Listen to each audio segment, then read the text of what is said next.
Cada passo dado, olhar trocado, é serviço de consolação.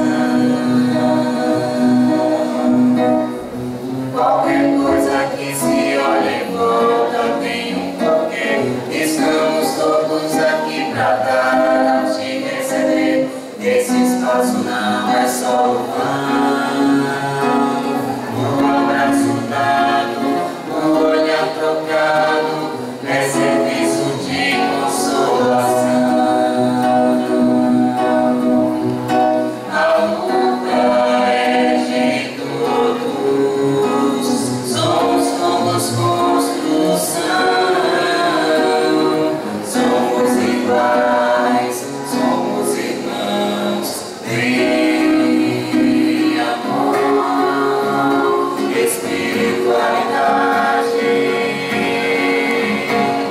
de braços abertos, perseverança e caridade. A luta é de todos, somos todos construção, somos iguais, somos irmãos, em amor, espiritualidade, de braços abertos, perseverança e caridade. Prezado professor, doutor André Luiz Peixinho, diretor-presidente da Federação Espírita do Estado da Bahia, prezada senhora Maria Esther Marinho, presidente do Grêmio Espírita Perseverança e Caridade, em nome de quem eu cumprimento toda a mesa que compõe esse evento, queridas amigas e amigos do movimento espírita da Bahia, nas suas várias instituições ou através das suas várias instituições, nossos cumprimentos, nossos votos de bênçãos, de proteção de Jesus e que Ele próprio nos ilumine nesse momento.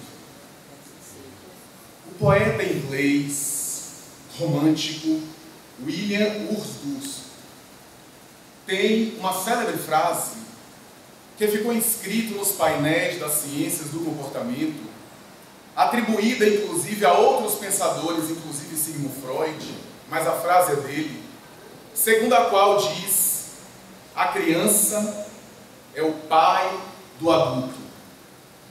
Essa expressão desse notável e célebre poeta inglês do século XIX, porque falecido em 1850, revela um interesse da sua época, revelada pela poesia, mas que de alguma forma revelava também o contexto do momento, o Zeitgeist, expressão alemã para designar o espírito de um tempo, que de alguma forma traduzia o interesse da criatura e da cultura à época em relação ao desenvolvimento humano. A frase de William Wordsworth, ou Wordsworth, revela esse interesse da criatura em compreender o desenvolvimento não apenas filogenético da raça, da espécie, do ponto de vista coletivo, mas a ontogênese, o desenvolvimento da subjetividade, das particularidades, o desenvolvimento psicossocial, pedagógico, educacional. Até aquele momento, pelo menos um pouco antes, a criança, por exemplo, não era considerada nas suas fases conforme, na época que o grande poeta elaborou essa frase, já havia o interesse desde os educadores e dos filósofos como Fichte, o filósofo alemão, Pestalozzi, na educação, na pedagogia moderna, para a época, Froebel, o criador do jardim de infância, e outros pensadores. Mas se recuarmos um pouco, veremos que a criança, em épocas um pouco mais recuadas, antepassadas, era vista como um adulto miniaturizado. Portanto, não tendo ou não merecendo importância específica para suas fases de desenvolvimento, senão um adulto que seria incluído nos jogos dos adultos, que seria inserido nas questões dos adultos, porque era apenas um adulto em miniatura. E não ser informação em, naturalmente, fases específicas que precisa de um atendimento especial, específico. E esse conceito, que inclusive tem raízes na Idade Média, segundo alguns autores, revela a mudança sociológica e cultural a partir principalmente dos séculos 17 e 18, para examinar a criatura e entender o seu desenvolvimento existencial, o seu progredir, as suas fases existenciais, a fim de entender a criatura de maneira integral. Não obstante, e como foi citado aqui antes, o desenvolvimento humano é um conceito bastante abrangente, que envolve também questões econômicas, fatores sociológicos, graças aos quais, inclusive, as nobres entidades ligadas à assistência social, ao exame da pobreza, às escalas de pobreza e assim por diante, estabeleceram o índice de desenvolvimento humano para que, do ponto de vista socioeconômico, financeiro, social, pudesse de alguma forma enquadrar as criaturas e ter uma espécie de mensuração do seu nível social, econômico, das suas possibilidades sociais na Terra de sobrevivência e de acesso aos elementos culturais, aos elementos disponíveis à sua vida, para estabelecer de alguma forma um conceito que é atrelado às forças econômicas. Conceito esse que poderíamos chamar, ou poderíamos considerar com todo respeito, limitado, porque está naturalmente adstrito apenas aos movimentos de forças econômicas, de alguma forma revelando os ideais, os ideários e os conceitos de algumas doutrinas sociológicas que de alguma forma preconizavam, ou pelo menos se derivaram dessas doutrinas sociológicas, o socialismo, o comunismo e outras doutrinas que de alguma forma derivaram ou geraram o pensamento segundo o qual a sociedade se baseia apenas nos mecanismos de produção, nas forças econômicas, no capital. Essa é uma ideia e um conceito que está associado ao materialismo dialético, ao materialismo histórico, segundo o qual, repitamos, as criaturas e a sociedade é regulada apenas pelas forças econômicas, financeiras, sociais. Do ponto de vista antropológico, o desenvolvimento humano está ligado a essa evolução filogenética, essa evolução da raça, essa evolução abrangente, em que o exame das gerações, antropologicamente falando, dão-nos a ideia da humanidade, para onde ela vai e de onde ela saiu, do ponto de vista paleontológico, antropológico, em que nós examinamos o biótipo humano, que vem se modificando também, e a sua interação com o meio, desde épocas recuadas, de eras prístimas, até as experiências atuais, o homem tecnológico de hoje, herança do homem de Neandertal, do homem primata, do homem primitivo, e até do macaco rhesus, dos primatas, na organização social dos primatas. Do ponto de vista, no entanto, de uma visão mais abrangente, não podemos negar que o desenvolvimento humano está associado a esses elementos que o grande poeta britânico já citado estabelece como sendo esse desenvolvimento existencial da criatura, em que ela passa a interagir e, de alguma forma, desenvolve seus recursos, as suas ferramentas para interagir na sociedade com esse conjunto de bagagens existenciais que formam a sua identidade, a sua personalidade, com a qual ela é conhecida socialmente, e uma série de outros elementos que pertencem quase que exclusivamente, ou pelo menos predominantemente, às ciências do comportamento humano. A psiquiatria, a psicologia, a psicanálise debruçam-se desde as primeiras horas da investigação psicológica do século XIX para tentar entender o desenvolvimento da criatura na sua subjetividade, nas suas idiosincrasias, na sua singularidade, para de alguma forma entendê-la. E não podemos negar nem desconsiderar, muito menos ignorar, a colaboração que ficou célebre e até hoje cientificamente associada ao desenvolvimento humano do biólogo suíço que não obstante o biólogo se interessa pelas manifestações psicológicas e comportamentais, referimos-nos a Jean Piaget, que na sua famosa epistemologia genética tentava entender, eu sei que não é complicado, epistemologia genética, a gênese do pensamento, do conhecimento, é que vale dizer o interesse da criatura de entender como é que se forma o pensamento, como é que se constrói o pensamento, como é que se estrutura a dimensão psíquica do homem, o seu comportamento, o seu modo de funcionar.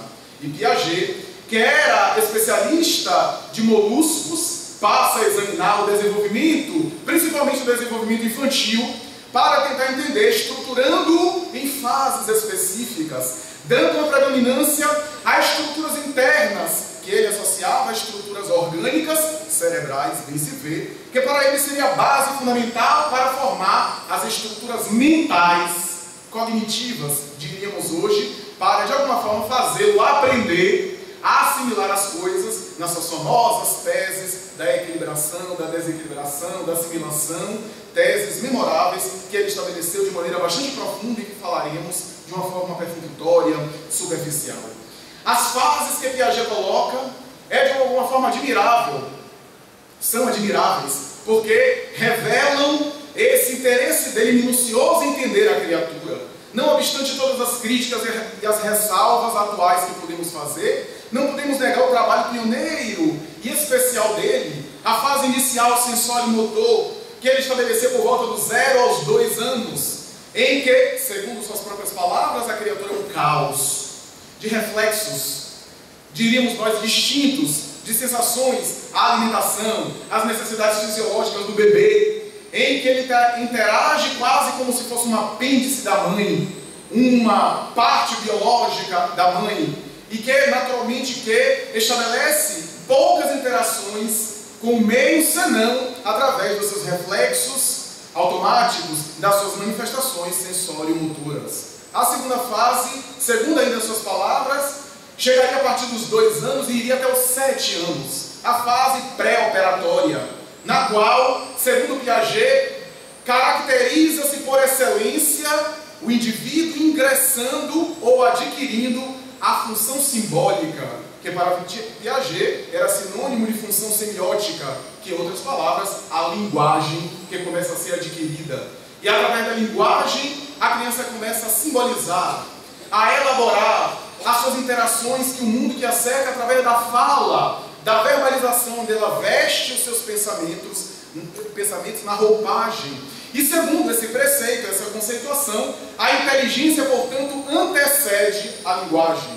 Vem a inteligência primeiro, que Piaget estava naturalmente colocando como fundamentada essencialmente nos substratos orgânicos de base eminentemente biológica, é que vai dizer o organismo se estrutura para mais tarde desenvolver os aparatos mentais e no seu interacionismo, expressão por ele utilizada, ele interage com o meio e vai adquirindo outras estruturas, agora não orgânicas, mas mentais, cognitivas, com as quais ele pode interagir com o mundo. A terceira fase seria aquela chamada fase operatório concreto, que começa dos 7 até os 11 anos aproximadamente, onde Piaget vai dizer que o indivíduo adquire uma certa coerência, uma certa lógica no pensar, uma certa linearidade, um paralelismo no pensar. Não obstante, é um pensamento concreto, ele não consegue abstrair, ele não consegue ter aquilo que Piaget chamava de reversibilidade. O adulto que sai da sua frente, ele acha que não vai voltar mais.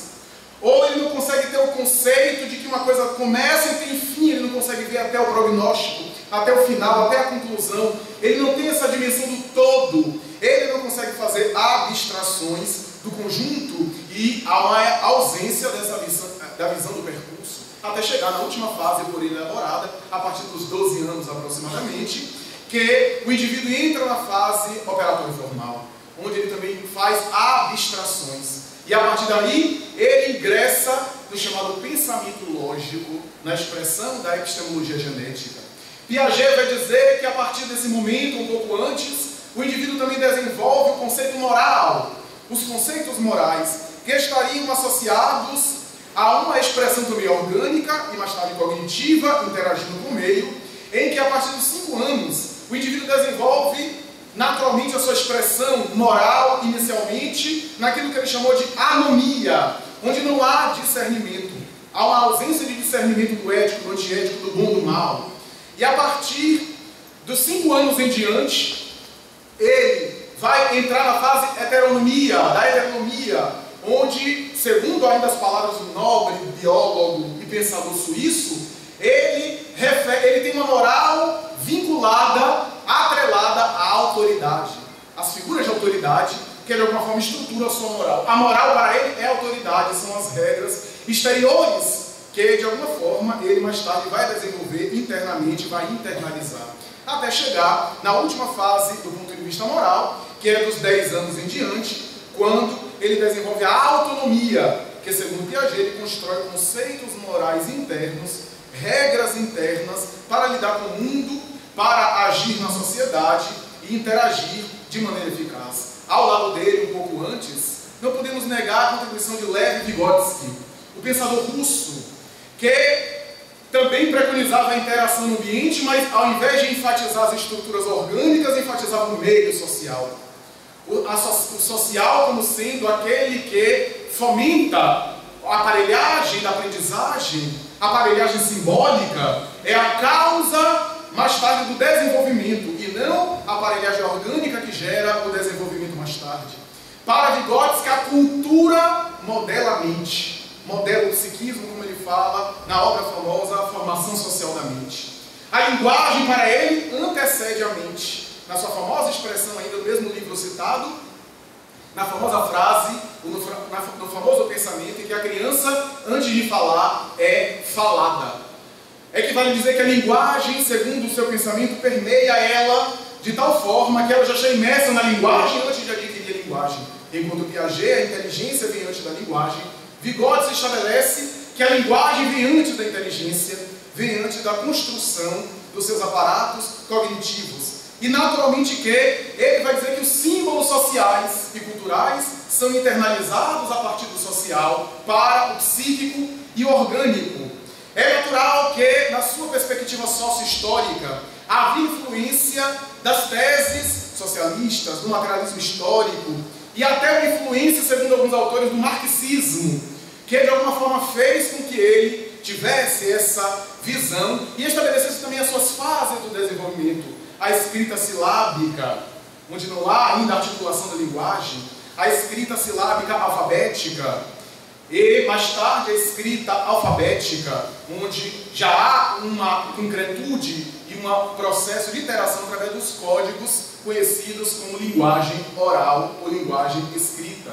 Mais adiante encontramos no século XX a contribuição de Henri Vallon, que segundo alguns autores tentou fazer uma síntese entre as teses cognitivas de Piaget e interacionistas sociais de Vygotsky, estabelecendo que tanto o organismo como o meio social têm forças preponderantes, embora segundo alguns autores ele parece enfatizar mais o fator social do que o orgânico. Vallon vai defender essa interação e o desenvolvimento de outros fatores, inclusive afetivos, emocionais, para naturalmente entender o desenvolvimento humano. Mas não podemos negar que antes deles, Sigmund Freud, a partir de 1900, com a publicação da Interpretação dos Sonhos, lançava as bases da psicanálise. E sem naturalmente focar, pelo menos de maneira intencional, em uma teoria específica do desenvolvimento humano, Freud não deixa de colaborar com uma conceituação do desenvolvimento humano atrelada a fases psicossexuais. No exame que ele faz da libido da criatura, as fases específicas, desde a oral até a genital, onde o ser humano vai desenvolvendo a sua libido e canalizando nas expressões afetivas, o salto qualitativo de Freud foi entender o desenvolvimento humano em uma dimensão afetiva. Afetividade é essa que está vinculada à sexualidade humana, que para a visão freudiana tem um sentido mais abrangente. Mas também é válido dizer que há uma predominância do inconsciente na conceituação freudiana.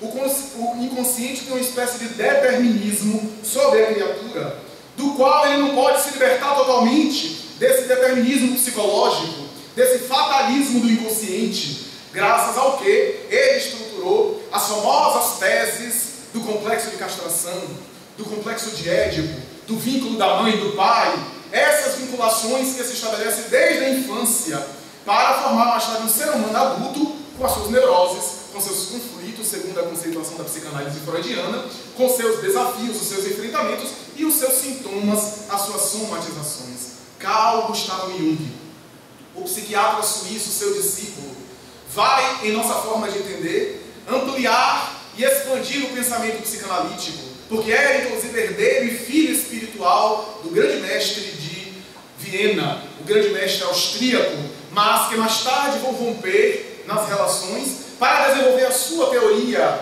da psicologia analítica, de alguma forma, segundo alguns estudos e alguns escritos, que deve ter sido influenciado pelo darwinismo, pelo evolucionismo de Darwin, de alguma forma incorporando aquelas teses da seleção natural, do evolucionismo, através da sua teoria dos arquétipos, dos conteúdos de gerações passadas que estariam predominando na experiência atual, herança dessas expressões que estariam no inconsciente coletivo, esses padrões universais de comportamento, esses modelos universais. E Jung vai dizer, além do inconsciente pessoal, a repressão, os conteúdos que nós reprimimos na vida pessoal, subjetiva, há um inconsciente coletivo no qual estão esses padrões universais, esses elementos que estão presentes na cultura, esses elementos que se repetem com roupagens diferentes, a ideia da religiosidade, o conceito de divindade, a ideia do masculino, do feminino, do bem e do mal, são conceitos arquetípicos, são dimensões que estão presentes em toda a história da civilização e que de alguma forma, pelo menos em grande parte, está também dentro de nós. E para Jung, embora repitamos, também não teve interesse de fazer uma teoria específica do desenvolvimento, não deixou de oferecer uma tese fantástica sobre desenvolvimento quando estabelece que na infância existe a construção do ego. E nessa construção do ego, a criança ainda é reflexo dos adultos, dos pais ou das figuras parentais com as quais ele se relaciona. E mais tarde, a partir do ingresso na adolescência, vai acontecer o nascimento psíquico da criatura, essa diferenciação simbólica, onde ele constrói o desenvolvimento da sua personalidade. Jung centra-se em tentar entender o desenvolvimento da personalidade humana, que é também uma teoria do desenvolvimento. E para ele, o ser humano, através da construção do ego, a princípio busca conquistas egóicas. É que vai dizer buscas exteriores. É o adolescente, mais tarde o jovem adulto, estabelecendo as metas materiais imediatas, o equilíbrio financeiro, a estabilidade na carreira, o casamento, constituição de família, questões que são de natureza mais imediata, de natureza material, de natureza objetiva, mas que a partir de determinado momento, depois das conquistas exteriores, das conquistas do ego, ele começa a se perguntar, e agora? Para onde é que eu vou? E questiona-se, para onde vai?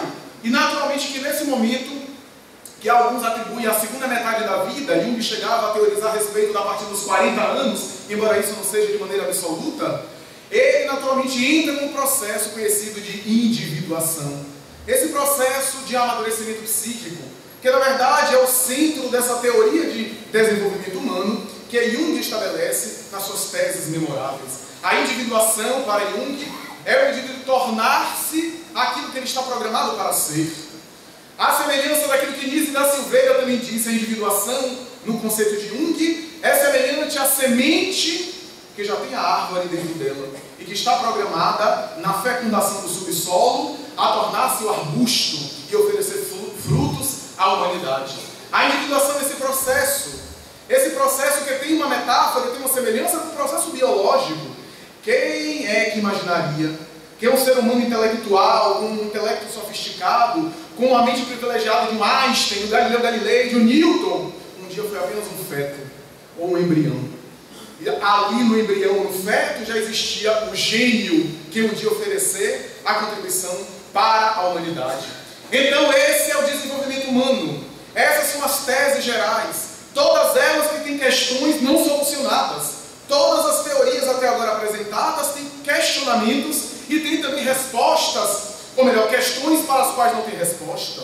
Tem uma série de interrogações, tem uma série de lacunas também, que do ponto de vista meramente científico, acadêmico, tradicional, não conseguimos equacionar. Coube à doutrina espírita estabelecer essa ponte que Allan Kardec estabelece na aliança da ciência com a religião.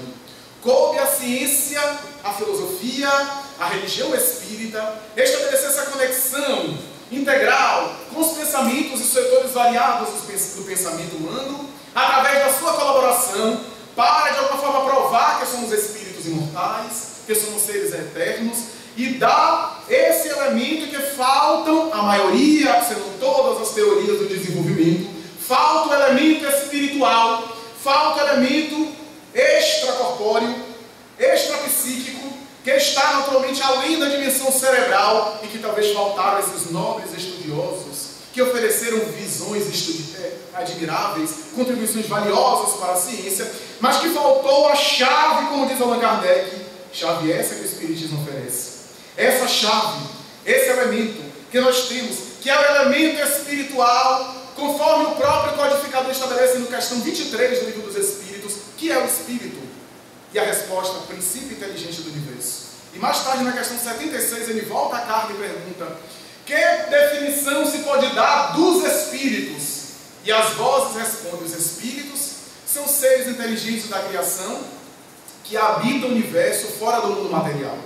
É que vai dizer que esse psiquismo, princípio inteligente do universo, que em determinado momento alcança a fase humana nominal, que é o maior investimento da divindade.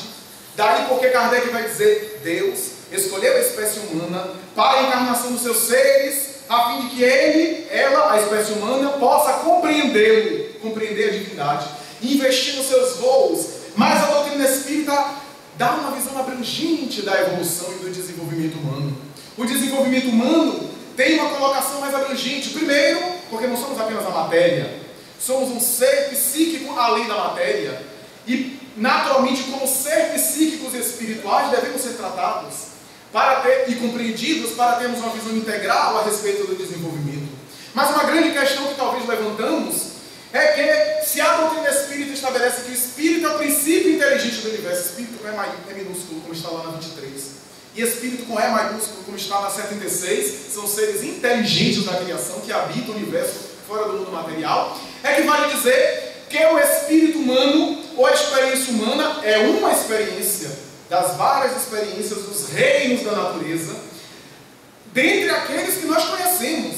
O psiquismo dorme na pedra, sonha no vegetal, sente no animal, raciocina no homem e caminha para a sua angelitude. Escreveu ou estabeleceu Leon Denis, em outras palavras. Nós somos esse agente de atração de moléculas que no reino mineral aglutinam as micropartículas para se condensarem e que tem uma organização, o mármore, o basalto, o cobre e assim por diante, para desabrochar na sensibilidade na vida vegetal, no sistema embrionário das plantas, no sistema cerebral rudimentar, como reconhecem os estudiosos das plantas, e mais tarde esse cérebro, que através da seiva suga o alimento da terra, desenvolve os instintos e temos o reino animal. E do reino animal desenvolvemos os lampejos do raciocínio parominal, do raciocínio à consciência de si mesmo, à consciência do transcendente, para mais tarde alçar voos em outras expressões que não conhecemos, como é que vale dizer as expressões angelicais, as expressões da intuição. E se o desenvolvimento humano, ou a experiência humana, é apenas uma fase dessa evolução do princípio inteligente, a questão é que talvez para a doutrina espírita é desenvolvimento humano ou desenvolvimento anímico, o desenvolvimento do psiquismo, nas suas variadas fases, nas suas variadas expressões. Teilhard de Chardin, pensador francês, tem uma frase muito famosa, atribuída pelo menos a ele, segundo a qual ele diz que nós não somos seres humanos vivendo experiências espirituais, somos seres espirituais vivendo temporariamente uma experiência humana, ou vivendo experiências humanas. É que vale dizer que o espírito no seu desenvolvimento humano tem uma grande tarefa, tem uma grande oportunidade de desenvolver valores, que a reencarnação ou a encarnação é uma grande experiência para ele, para alcançar essa plenitude. Por isso é um grande investimento da divindade, mas naturalmente que alça voos para além da nossa compreensão. No item 385, Allan Kardec pergunta, faz uma questão que é admirável e que parece à primeira vista, aos olhos iniciais, que Allan Kardec está fazendo uma questão circunstanciada a uma fase de desenvolvimento. Mas, em verdade, Allan Kardec estava se interessando pelo desenvolvimento existencial da encarnação. Essa questão reputamos como sendo uma das mais importantes na temática. Acreditamos até que essa questão antecede as teorias do desenvolvimento humano que viveu no século XIX e século XX. Quando ele pergunta, nesse item, de onde vem a mudança que se opera no caráter a uma certa idade no indivíduo, especialmente ao sair da adolescência ou no início da vida adulta. É essa a questão. E ele volta e ele continua dizendo: é o espírito que se modifica? E as vozes espirituais dão uma verdadeira aula de psicologia do desenvolvimento. Vai começar os espíritos a responder: não, não é o espírito que se modifica, é o espírito que retoma o seu passado, que recobra o seu passado. E vai falar dessa mudança da infância na adolescência, onde ele se integra na matéria, adquire naturalmente a integração total, completando a reencarnação, porque a reencarnação inicia-se na fecundação, mas não completa na fecundação.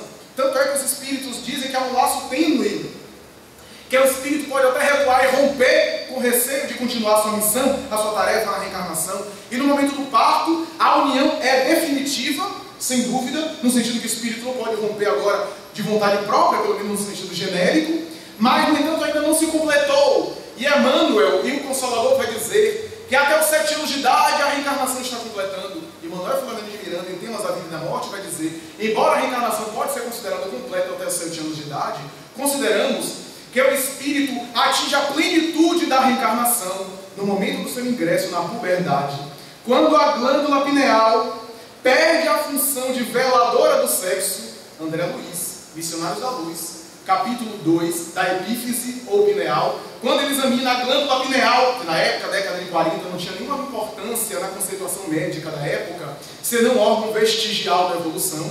E André Luiz já estabelece ali conceitos extraordinários, inclusive associados à sexualidade, que hoje as ciências reconhecem, que a glândula pineal está associada à produção de melatonina, que tem a ver com o desenvolvimento sexual precoce ou retardado, segundo os neurologistas contemporâneos. E André Luiz antecede isso e vai dizer: na puberdade, quando o indivíduo entra na adolescência, a glândula pineal, que trabalhava os fenômenos sexuais na infância, perde essa função de adormecer a sexualidade, de velar o sexo, e passa uma segunda função de glândula da vida mental, associado às expressões mediúnicas, o contato do indivíduo com o mundo espiritual. Mas já está lá na questão 385 essa questão, quando os espíritos dizem que na infância o indivíduo tem uma aparência, uma capa de inocência, de ingenuidade, e à medida que ele vai se desenvolvendo, que ele vai se aprimorando, ele vai adentrando-se naturalmente na adolescência, e naturalmente que as suas tendências do passado que estavam adormecidas, não por acaso, não é por acaso que estavam adormecidas, para que eles fossem mais moldáveis, no bom sentido da palavra, que eles fossem mais sensíveis, que eles fossem mais impressionáveis na influência da educação, na influência da moralização, na influência ética, em bons costumes e bons comportamentos desde cedo. E os espíritos vão dizer, Allan Kardec vai dizer: o ser humano é um animal cuja infância é mais larga. Todos, ou pelo menos a maioria dos mamíferos, com 1 ano de idade, já alcançaram a vida adulta, já procriam e assim por diante. O ser humano tem a primeira infância, a segunda infância, a adolescência, alguns têm uma aborrecência, mas que então são fases que não são por acaso, para que haja tempo a fim de que os pais e os responsáveis possam imprimir hábitos saudáveis, transmitir através do exemplo, principalmente das lições, transmitir bons hábitos, a fim de que quando ingressem na adolescência, os vícios antigos e as virtudes também cheguem estimulando as segundas e naturalmente anulando ou diminuindo, atenuando o poder, a força das primeiras. O que é que nós fazemos? Estimulamos quase sempre os vícios, que mais tarde o indivíduo na adolescência vai potencializar com a carga que ele já traz, naturalmente que vai colocar aí no mundo. A reencarnação, portanto, em passos, de tal forma que no momento da adolescência o espírito vai mergulhando e vai se apropriando do patrimônio material, que na infância o cérebro ainda não em formação, ainda não totalmente desenvolvido, estava ainda naquele aprimoramento e naturalmente amortecido o sistema nervoso central. O espírito não exprimia todas as suas expressões e naturalmente passa a semelhança de pureza, de inocência. Daí Jesus dizer: bem-aventurados aqueles que se assemelham como crianças. E naturalmente que quando ele adentra-se e o cérebro já se desenvolve, ele pode exprimir todas as suas realidades. Então ele se integra totalmente, conforme André Luiz, que diz que ele vai se integrando através do seu corpo espiritual, do seu perispírito, por intermédio da corrente sanguínea. Ele vai se integrando no corpo, molécula a molécula, como diz Allan Kardec, para naturalmente agora se apropriar do patrimônio material e revelar e oferecer as suas expressões. Allan Kardec já antecipava no item 385 as colocações e os desdobramentos de André Luiz através da glândula pineal, através das suas expressões. O ser humano, portanto, tem esse modelo, o modelo espírita do desenvolvimento, dá um salto qualitativo e ao mesmo tempo oferece aquilo que as ciências convencionais ignoram. Porque enquanto a ciência estuda os efeitos, diz Allan Kardec, o espiritismo vai às causas, ao ser espiritual. O mundo espiritual é o mundo causal, diz Allan Kardec. É o mundo normal primitivo. Primitivo não no sentido de rudimentar, de primário, de primordial. É o mundo original, de onde viemos e para onde retornaremos. E Kardec vai chegar a dizer que se o mundo material não existisse, o mundo espiritual poderia funcionar de maneira independente. É o mundo espiritual, a vida real, e a estágio na encarnação é apenas um estágio temporário ao espírito, naturalmente que ao longo de milênios, por conta da nossa necessidade de reencarnar quase que incessantemente, como diz São Luís em outra questão do Livro dos Espíritos. O modelo espírita do desenvolvimento humano oferece algo que as pedagogias, as psicopedagogias, as propostas educacionais, quando aceitarem esse conceito, vão dar um salto qualitativo e vão oferecer uma nova dimensão pedagógica da educação, que está associada às ideias inatas. O Espiritismo, contrariando a maioria das teorias sociais e de desenvolvimento da ciência, estabelece que a criança, ou ser, não é uma folha de papel em branco, que vai sendo escrita segundo as teorias do desenvolvimento, a maioria das teorias de desenvolvimento, é um ser que já vem com ideias inatas, com tendências, com aptidões, com vícios. Desde cedo ele já revela as suas tendências, as suas manifestações próprias, em razão da reencarnação.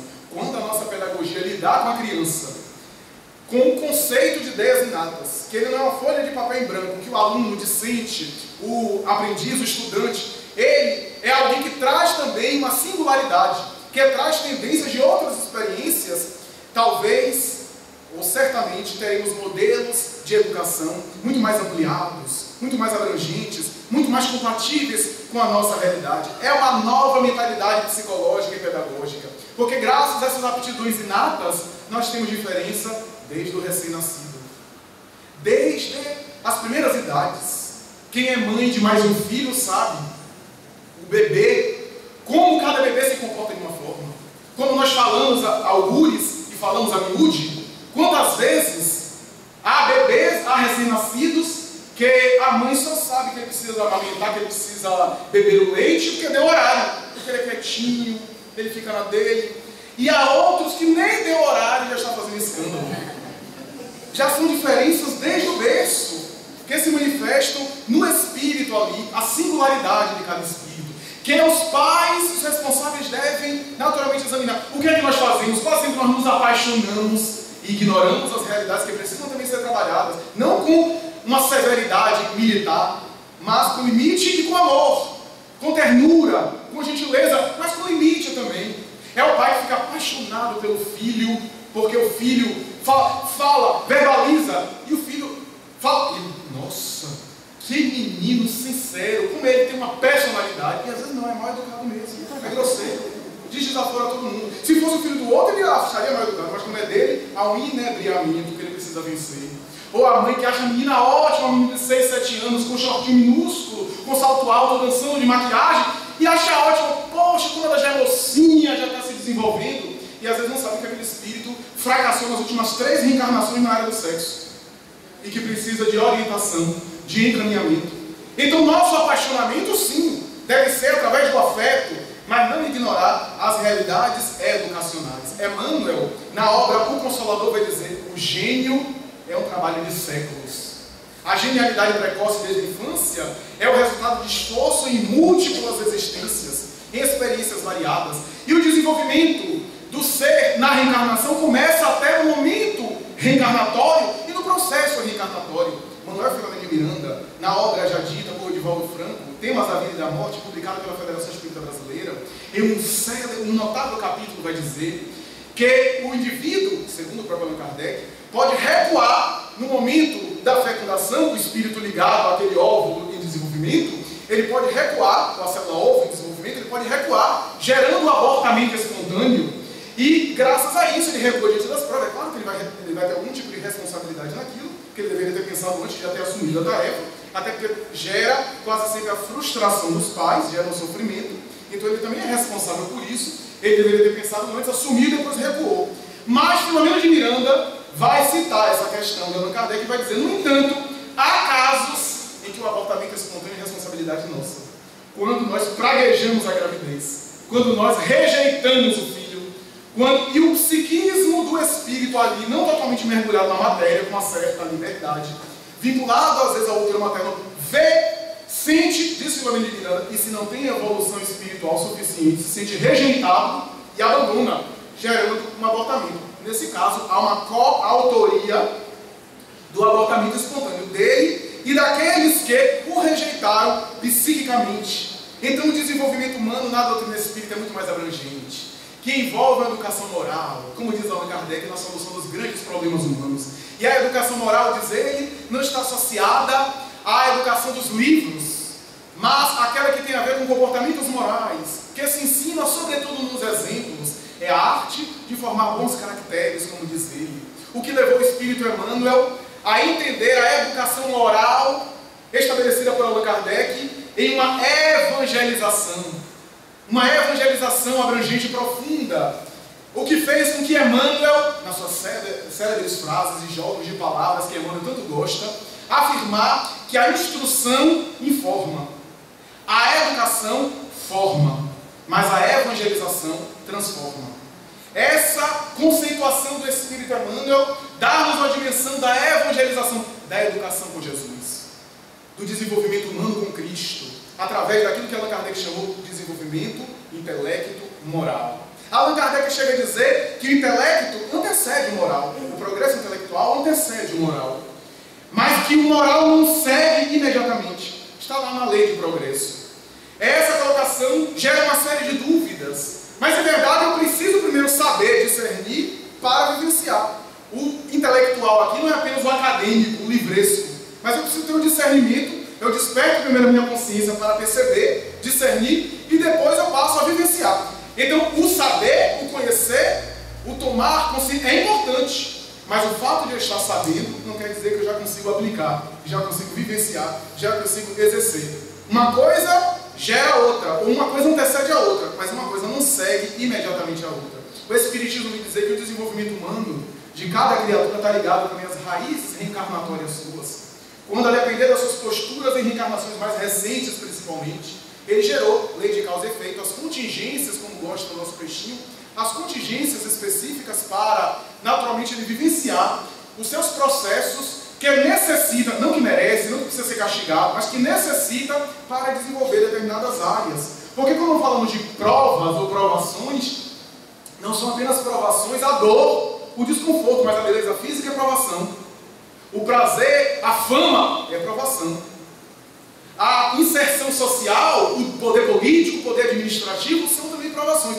A provação é um teste que, de alguma forma, vai possibilitar ao espírito vivenciar e exercitar determinadas experiências e que está associado à escolha do gênero de provas que Allan Kardec coloca. O espírito escolhe. Aí a gente vê a pessoa, eu não pedi para nascer, não pediu não, implorou. Escolheu o gênero de provas. Entrou na fila, e olha que a fila não é grande, para naturalmente mergulhar na matéria, então escolheu aquele gênero de provas, a depender das encrencas que a gente teve, a depender dos conflitos que a gente desenvolveu.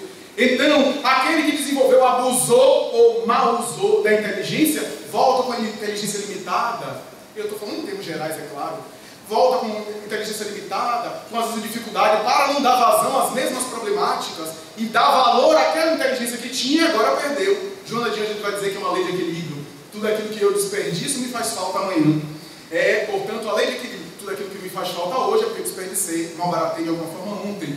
Então, os espíritos vão dizer que a limitação, as questões sociais, as questões econômicas, muitas vezes têm origem, se não é, por exemplo, uma escolha específica do espírito. Aquele que, por exemplo, tem determinada aprovação na área da alimentação, muitas vezes um convite à reeducação, louvado seja Deus. Na área da sexualidade, as problemáticas da libido, da sexualidade, um convite ao amadurecimento daquela área e o desenvolvimento de outros valores. Aquele que reencarna naturalmente vem na beleza física e abusa da beleza física, das tentações que são muito grandes na beleza física, volta à terra feio de doer. Na feiura, que é uma espécie também de experiência em outra área. E assim nós vamos desenvolvendo as várias situações compatíveis com aquilo que danificamos no perispírito, que André Luiz chama em Evolução em Dois Mundos de zona de remorso. Nós temos determinadas zonas de remorso e graças a essas zonas criamos aquilo que o próprio André Luiz vai falar na mesma obra, predisposições mórbidas, que vão engendrar determinadas situações e contingências específicas com aquilo que nós vivenciamos. Por quê? Eu tenho uma infecção bacteriológica. As bactérias estão aí em todo lugar. Até no nosso corpo tem uma série de bactérias. E eu desenvolvo determinada infecção pulmonar. E peixinho aqui do meu lado não desenvolve. Ou então, duas pessoas, porque uma desenvolve na amígdala, outra desenvolve no pulmão. E por que da amígdala não vai no pulmão e do pulmão não vai para a amígdala? E por que algumas têm dores nas articulações específicas em determinada área e não em outra? Por que as dores nas mãos e não nos pés? E por que das mãos não vão para os pés também? Porque por causa do perispírito. O perispírito, nas suas predisposições mórbidas, vibra, a depender da área. Há um caso na literatura mediúnica de uma pessoa que executava, através das suas mãos, atos hediondos. E, naturalmente, a consciência de culpa fazia com que ela sentisse dores nas articulações, que era o efeito daquela área afetada, lesada, danificada, naturalmente através de uma experiência de reparação em face da consciência de culpa. Então, meus amigos, o gênero de provas, em Os Mensageiros, André Luiz relata o caso de uma senhora que no mundo espiritual pede aos bons espíritos para quando reencarnar, que ela tem uma disfunção na tireoide. Ela solicita dos mensageiros, dos espíritos responsáveis pela reencarnação, para que tenha mergulho na Terra com uma alteração na tireoide. Veja a visão do ser desencarnado. É uma visão panorâmica muito mais profunda para a gente do que a nossa visão aqui atual. Queria ter uma alteração no metabolismo, talvez associada à beleza física, alteração, talvez no metabolismo, e assim por diante. Então o Espiritismo vem nos oferecer, nas teorias do desenvolvimento, colaborar com elas, a consciência da imortalidade, que é o tema basilar dos eventos ligados à Federação Espírita do Estado da Bahia. A consciência da imortalidade, que não é o raciocínio e o conhecimento da imortalidade. Porque se fosse apenas o raciocínio e o conhecimento da imortalidade, todos nós vivenciaríamos isso. Mas porque nós conhecemos a imortalidade, sabemos que a vida continua, temos a informação de que os espíritos se comunicam, até porque alguns de nós participamos de sessão mediúnica, e por que temos medo da morte? Porque morremos de pavor de morrer. Além disso, se nós admitimos que o Espiritismo é o consolador prometido por Jesus, se o Espiritismo é consolador, por que a gente não consola? Não consola os outros. E, o que é mais importante, porque a gente não se consola. Não consegue se consolar. Então, não é apenas o conhecimento, como nós falamos. A consciência da imortalidade é um sentimento. Os cristãos primitivos, quando se ofereciam ao holocausto, no martírio, eles se sentiam imortais. Eles sabiam, eles tinham ciência, eles sentiam aquilo. Não era apenas o conhecer de que a vida continua. E esse sentimento precisa ser exercitado, vivenciado, e não apenas raciocinado. São treinamentos do ser imortal que somos nós, para que a carne não abafe as nossas grandes aptidões. O desenvolvimento humano, para concluir, meus amigos, tem naturalmente uma conexão com o pensamento notável, o conceito notável das reencarnações. Porque a consciência de imortalidade vai me dizer que esse é o nosso fanal, esse é o nosso objetivo. Por isso o interesse da própria FEEB trabalhar um tema como esse, fascinante. Porque não basta conhecer, o conhecer não me dá fé, embora o conhecer pode me ajudar a adquirir a fé através dos raciocínios, das reflexões. Mas porque nós temos uma série de conhecimentos, muito mais do que, por exemplo, na época dos apóstolos de Jesus. Temos uma quantidade, um conjunto de informações culturais, éticas, existenciais, que na época de Jesus não havia. E por que os cristãos primitivos tinham uma fé que se entregava no martírio daquela forma corajosa e nós não temos? Esse mesmo idealismo, temos qualquer coisa que a gente fica com medo.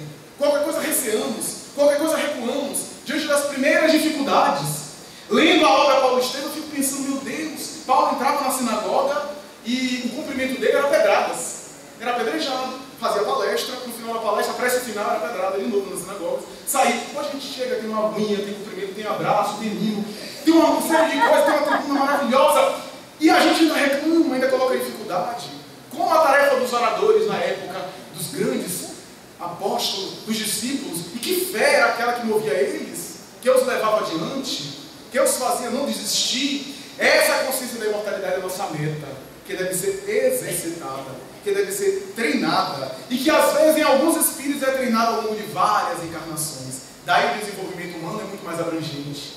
Daí nós podemos compreender o desenvolvimento humano de um homem de ciência, por exemplo, a semelhança de um Hipócrates, o pai da medicina, que já conceituava um modelo holístico de saúde, a integração do organismo com o meio e com a sua ecologia, e que, segundo alguns estudiosos, essa tese foi amortecida, vencida, superada pelas teses de Galeno e de outros, num modelo mais biológico, orgânico.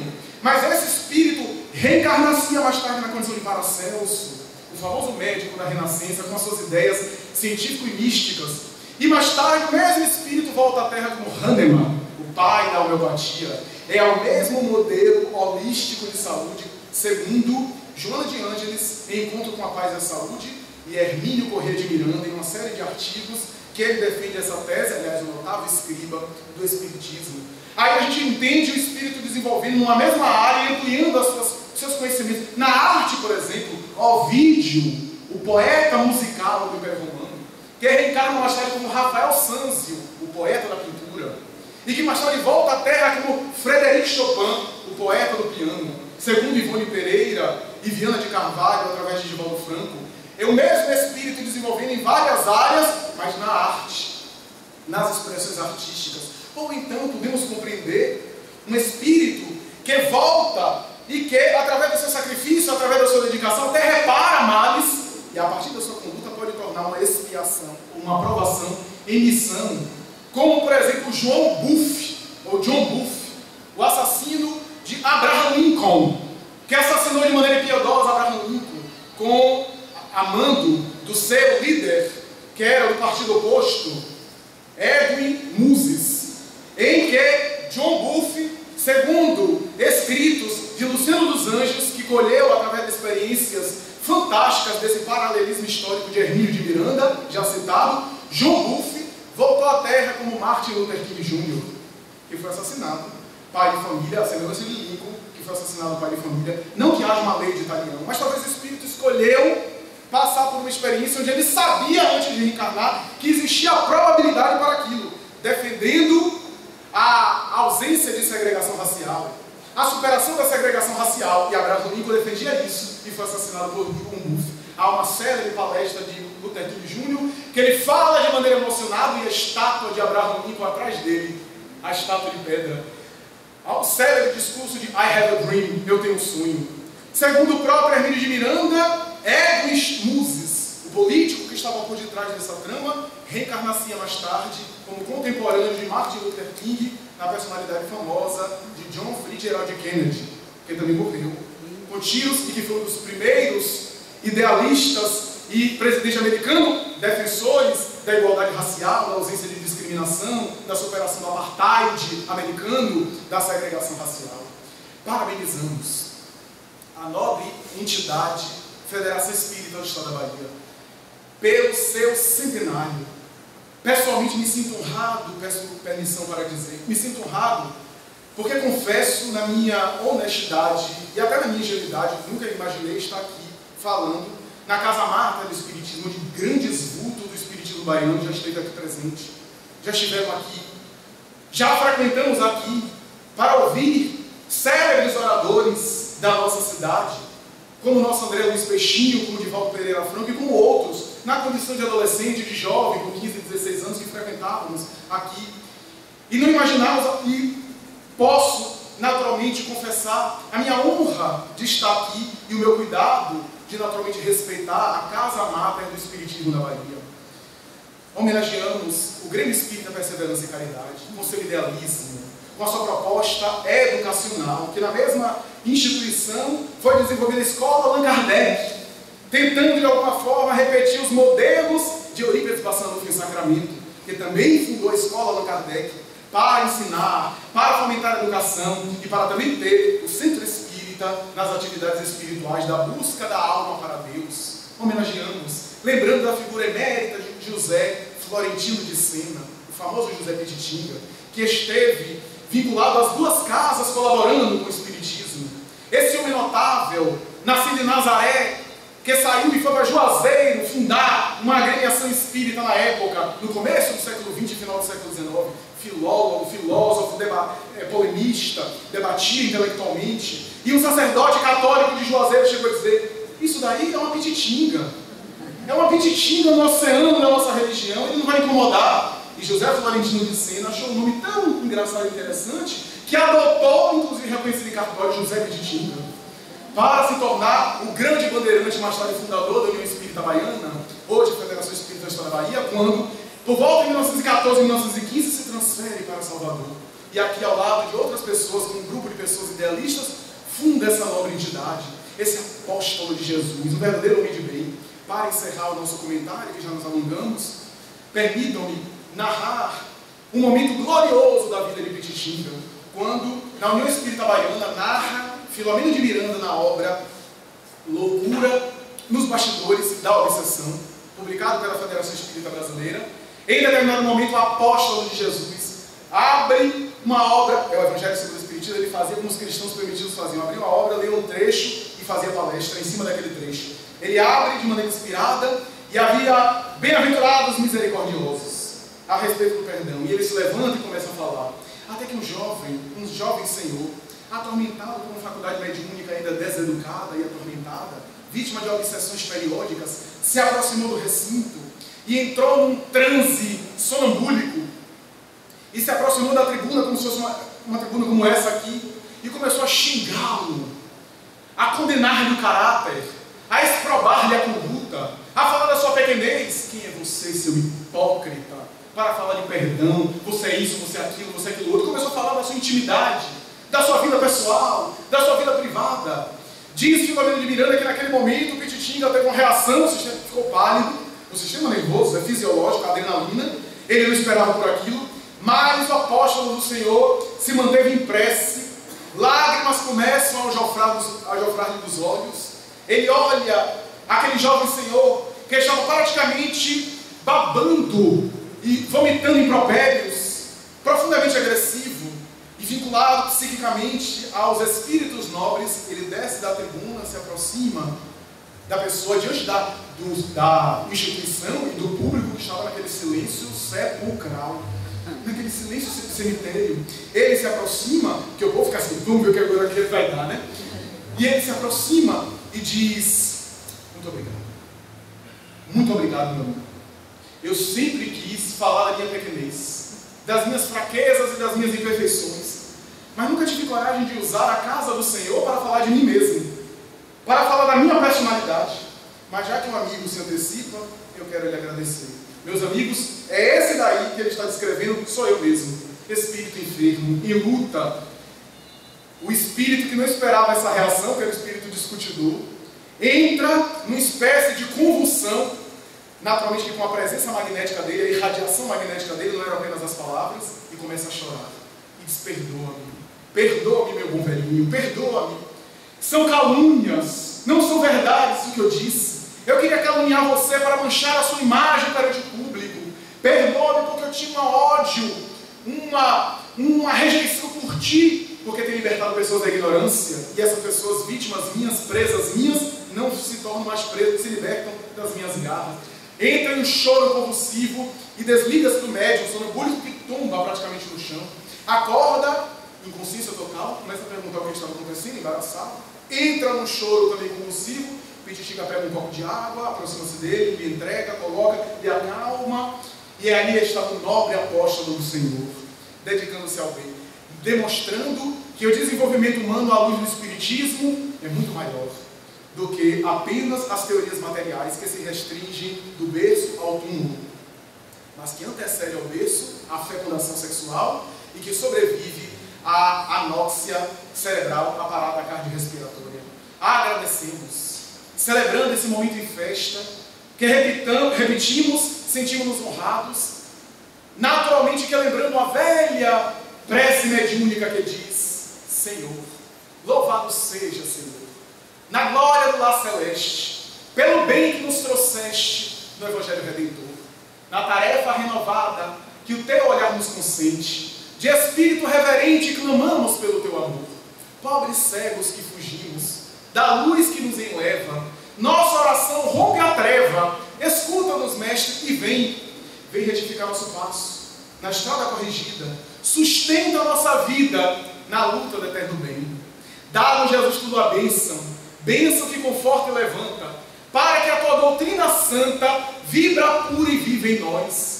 Faze, Jesus, de nós todos, na caminhada incessante, a todo momento, a cada instante, possamos ouvir-te a voz. Ampara-nos a esperança, socorre-nos a pobreza, liberta a nossa alma presa do erro e da imperfeição.